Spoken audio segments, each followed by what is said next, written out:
Hello, my name is Giles Smith, and welcome to our community.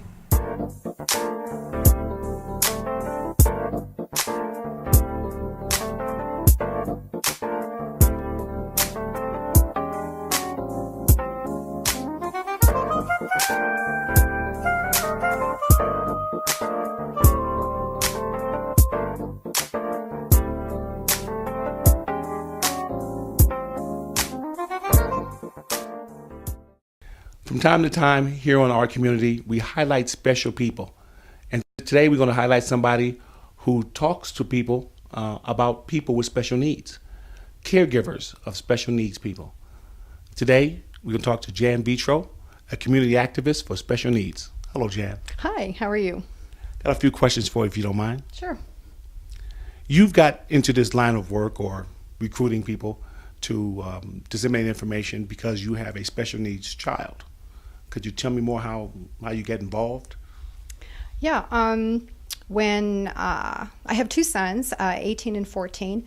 My 14-year-old, when he was 4 years old, was having some complications. I had taken him to the pediatrician, and the pediatrician at that time was thinking that he possibly had ADHD.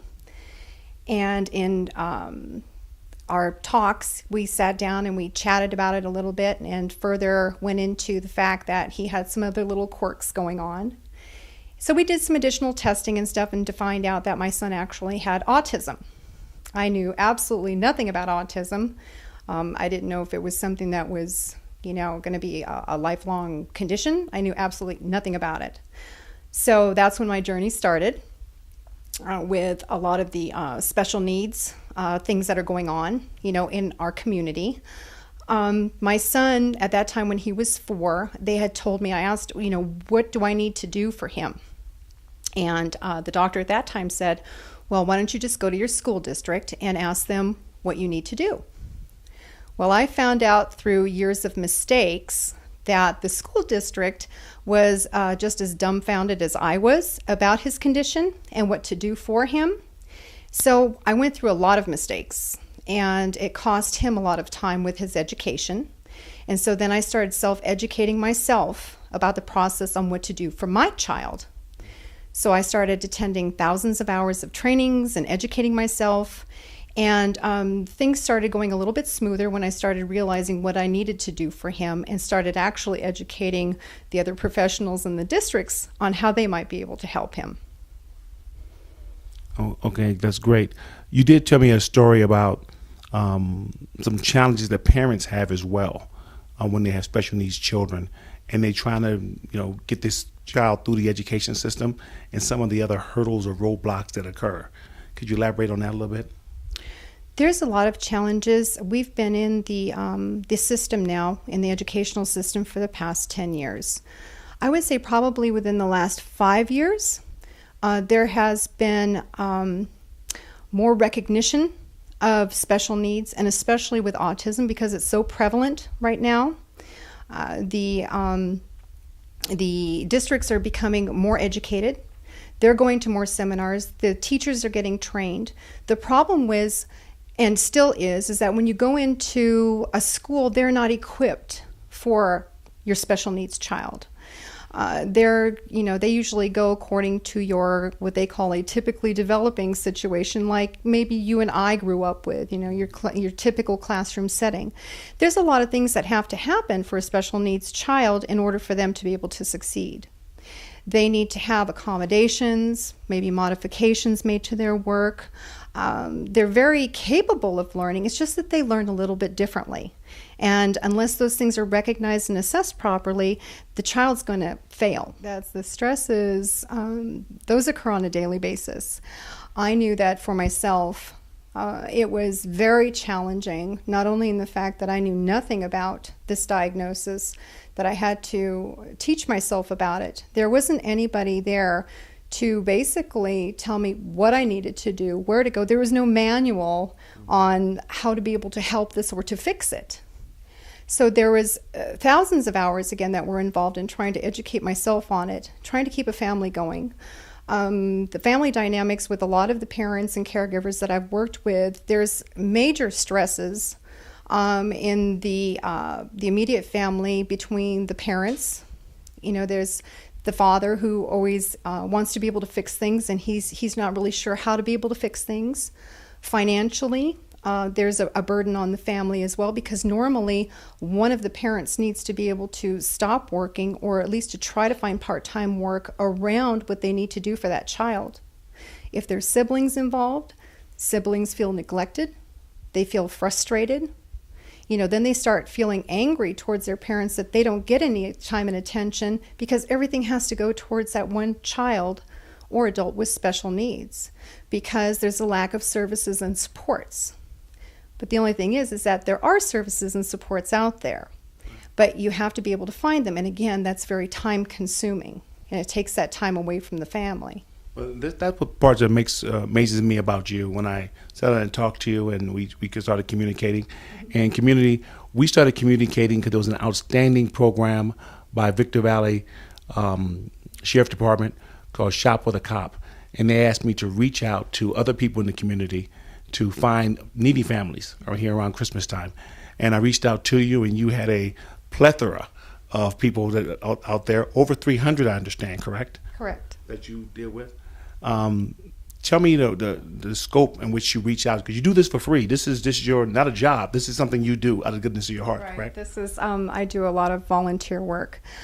Actually, I've been volunteering what I call my services up in the high desert for approximately 8 years now. I saw that once I educated myself and started running into more families that were going through those hardships that I went through, I was very determined that they didn't have to go the route that I did, because it was very difficult. You go through depression, you go through isolation, anxiety. It's really a bad place to be. Right. It is lonely as well, correct? It's extremely lonely. And like I said, it's very isolating, very reclusive. A lot of the families, including myself, we don't feel that we can take our children out into the community, because it's more difficult having to deal with the way that society looks at your family when you're out, because maybe your child's doing something a little bit different, or maybe they look a little bit different than your typical child, and it's another stress. So sometimes, trying to alleviate the stress, it's better just to stay home and stay within your own environment. Mm-hmm. So it's really important for people in that same situation to kind of get together once in a while, and it goes into some of the great programs you put together to get the families out. So let's talk about some of those programs. Okay. Let's see. When I first started, I started a support group, because I thought that was the most beneficial to get that started up in our community. There's actually, since that time, been several other associates up in here who have started support groups, for different things such as Down syndrome, autism. We have one that's inclusive of all different abilities. Taking it forward from there, I thought it was really important for everybody to start getting out into the community and to get together.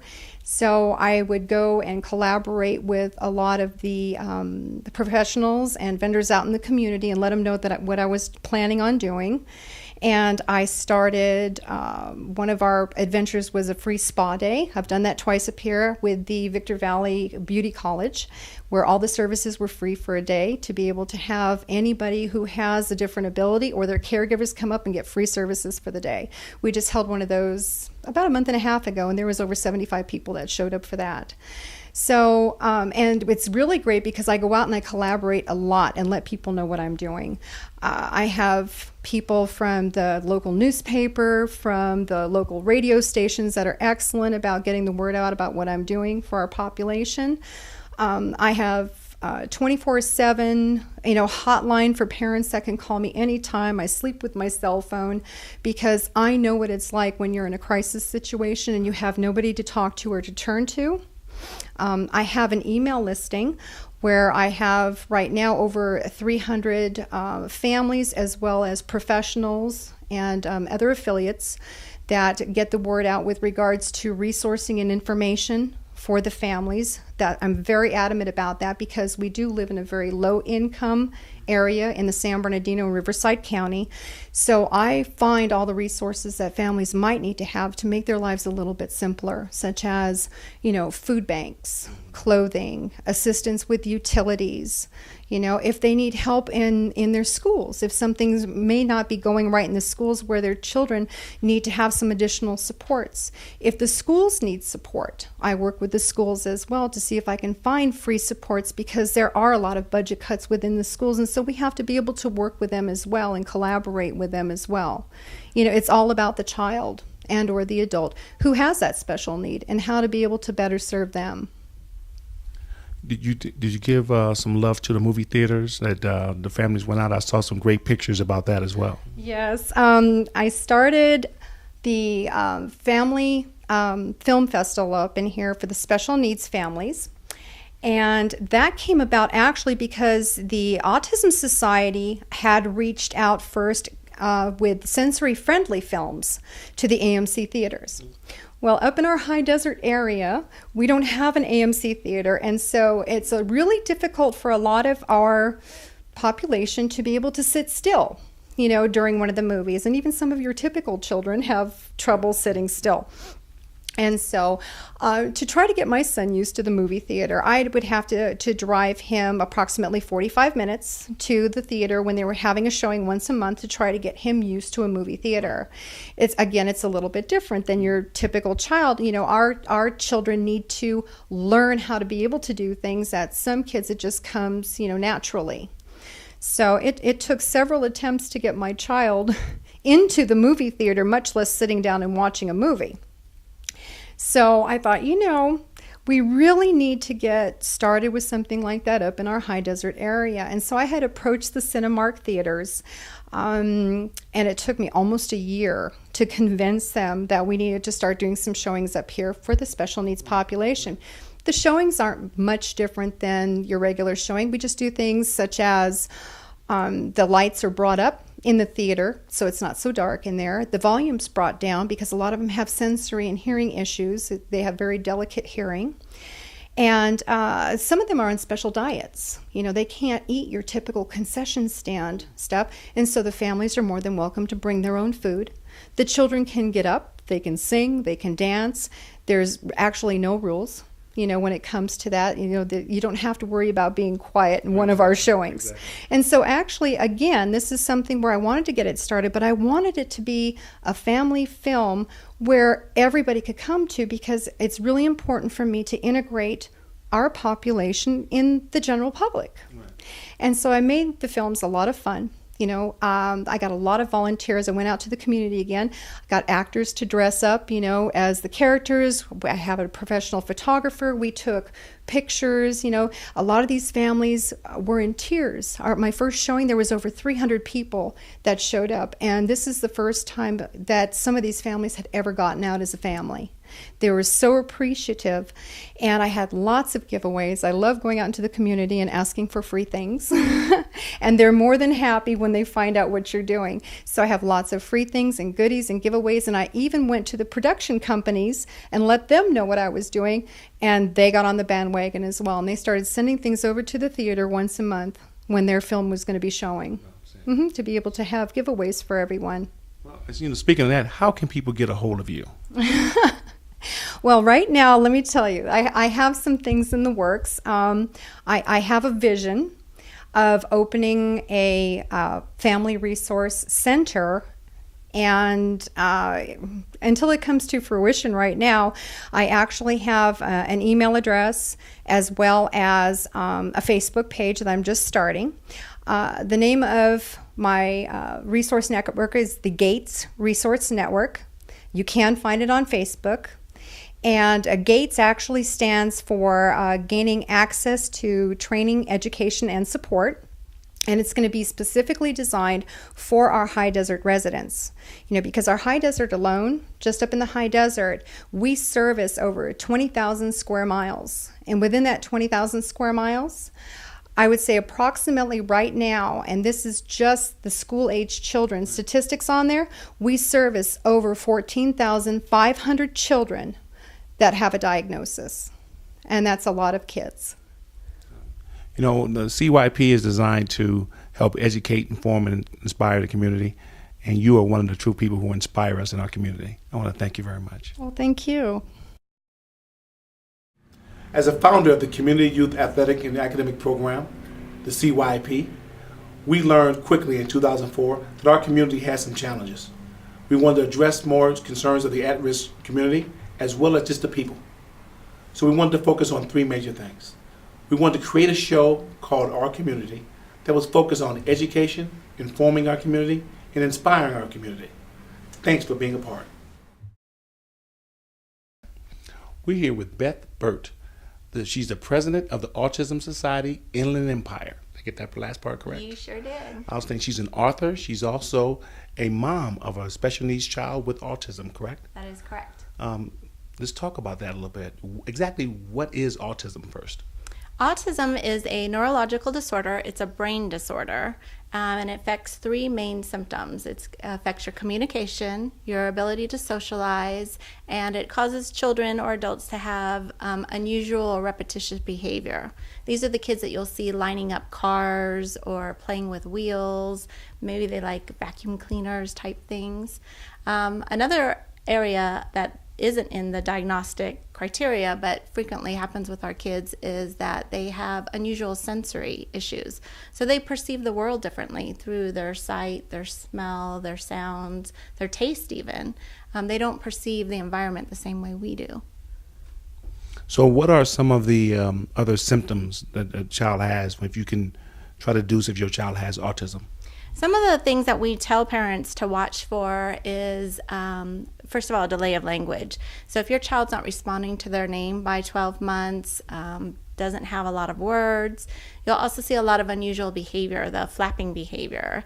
A lot of this, tiptoe walking, we'll see a lot of that going on. And one of the simplest things I tell parents is pointing. You know, something that toddlers do is they'll point to a bird out the window and then turn around and look to see if mom or dad are paying attention.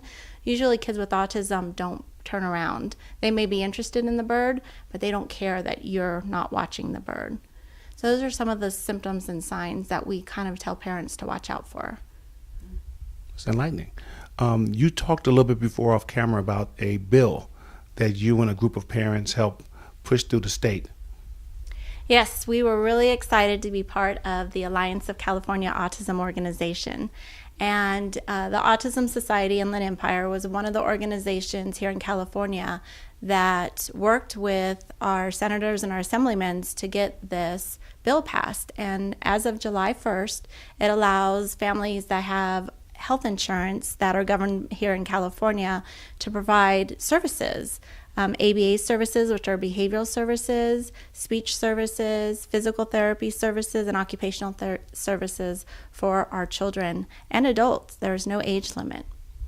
Do you work with the local schools in helping with the diagnosis or maybe even the treatment or just the support of the children in schools at all?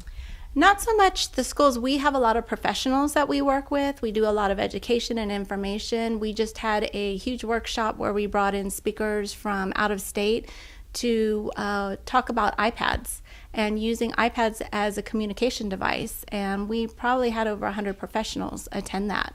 So we're helping the schools in that way educate because they don't have money as well. We provide low-cost alternatives to the professionals as well as parents so they can get trained in some of the newer techniques and services out there. There's over 30 different treatments right now for autism, and it's confusing because number one, you're trying to figure out what is autism and what does this mean to my family. Number two, what are the treatments? How do I make my child better? And then number three, how do I pay for it?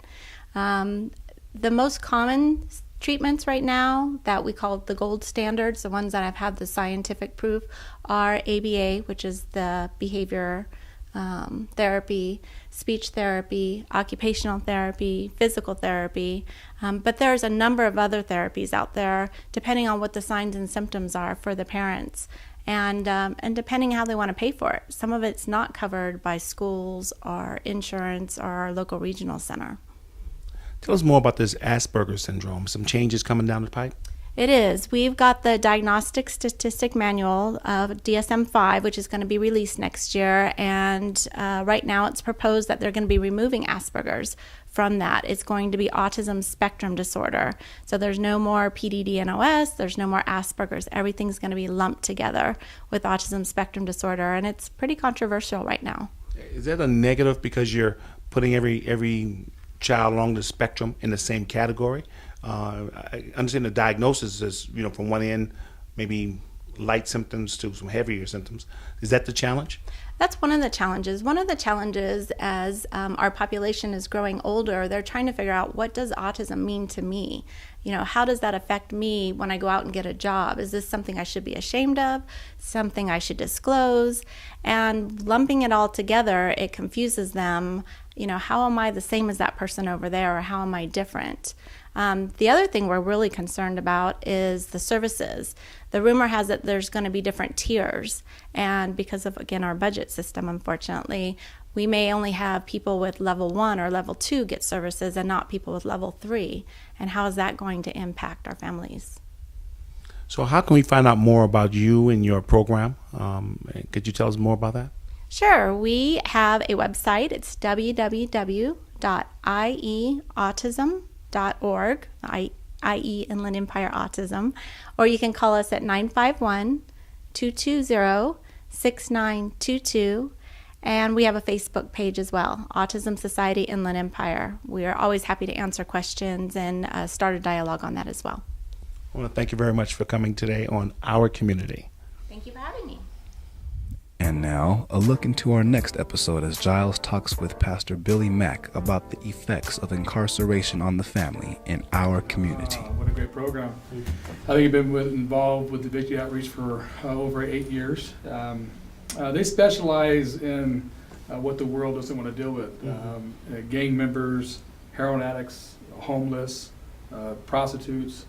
It's a 1-year program. They bring them in. They teach them about their spiritual walk, their faith, about Christ, about God, about getting back to work. And they transform them. They take them from who they were to who they're going to be. Basically, the people who Jesus was hanging around with, right? Absolutely. Absolutely. Matter of fact, there's a story of the prostitute that the people were getting ready to stone her and ask him, what should we do? He says, those of no sin can cast the first stone, and nobody did. So that was a story about a prostitute. Do you think we as our society today, do we think we throw stones? Absolutely. And it's not physical stones. We throw spiritual stones. Our battle is not with guns and knives no more. It's a spiritual battle that we have. See, we condemn people and judge people, and that's not our jobs. That's God's job. That's what He does. Let's talk about incarceration. Yes. Over 70% of the people that go to prison actually come out of prison, actually go back into prison. Yeah, absolutely. And how does that affect the family? What kind of strains does that put on the family? Well, I spent a lot of years, going in and teaching in the prisons, and it's one of the sad things I see is when I go in, I see the moms, I see the parents, I see the kids. Yeah, this is what they do. Hey, what are we going to do on Sunday? Hey, we're going to go see our daddy. Where's your daddy? He's in prison. And what they do is they focus on their well-being. They bring them money for the books and supplies, and meanwhile, then they go home. They have to focus on, well, how do we live? Either the wife has to find a job and find babysitters for the kids, or they have to go to the government for help, or they go to their parents for help. It's just a snowball. How are we going to eat? Where are we going to hang out at? Right. Yeah. So it seems as if a lot of people who are in prison, that family, that cycle is there. Yeah, it's like generations. It's like generations of firemen and policemen. You got generations of criminals. This is the life they know. It's well, and for these inmates, they got roof for their head, they got food for their stomach, they got clothes for their back, and they don't have to worry about a paycheck. So they actually got a little bit easier than the family who's at home having to worry about the electric bill, the phone bill, the water bill, where we're going to eat. So they actually got it easy, which is sad. What effect does this have on the prisoner itself? When you're in there and you're trying to get your life together, your relationship with God, is it draining on you? Is it? Well, even if you're at the end of the rope, we know the son's the prodigal son. He had to finally be sloppy the pigs before he realized he had it better at home. A lot of these people don't know in their cycle, if it's the first time, second time, how bad they have it. A lot of them hang out with each other. A gang member hangs out with a gang member, so they think this is normal. Mhm. They don't know it's abnormal, so they all hang out with each other. Until you remove them from that environment and show them a different environment, they don't know that they've been doing things that are wrong. So they think it's normal. So what do you think, when it comes to prisoners coming back into the system, what do you think is harder for them? Rehabilitation or the reentry back into society? And how does religion take a part of that? I think it's re-entry into society. A lot of times what happens is when they leave prison, they go back to the same friends, same environment, same streets, and nothing's changed. And so we know insanity is do the same thing over and over again and expect different results. So I think that would probably be the most difficult. But what we do is we encourage them, once they do leave prison, is to find a local church that's Bible-based and get involved with a different crowd, different people, different people with different mindsets, and to get in their faith. And that usually will help them alter that path that they've been on. It's changed generations of misdoings. So that's what we encourage them, is when they get out of prison, is to find a different crowd to be with, and we always encourage them to find a good Christian crowd to hang with. Change that environment. Yeah, absolutely. I know, going back to Victory Outreach, I know you guys are doing great work helping people who are in that system. And a lot of it, I won't say to no fault of their own, but I think as a society ourselves, we had something to do with it. We didn't help that young person who was trying to do right. We kind of discouraged them or put some hurdles in the way. We didn't intentionally do it, but it's part of our responsibility to help fix it. And I will say, at least in my opinion, I'm going to ask the question, that when a person is incarcerated, it costs about $69,000 a year in California to keep them in prison. But it costs less than $20,000 to put them in college. So I think it's a waste of resources. Absolutely. But bringing them out and getting them back into the system, eliminating them or reducing the likelihood of them having a recidivism issue, basically going back for something small, making it too comfortable in prison that I have nothing else to do, so let me go back. Is that some of the passion you see when you're dealing with them and you're talking to the families? I apologize. Is there a question there? Yeah, that was a speech first. Okay, okay. The speech is great, but what was the question? What are some of the other things that Victory Outreach is doing in our community?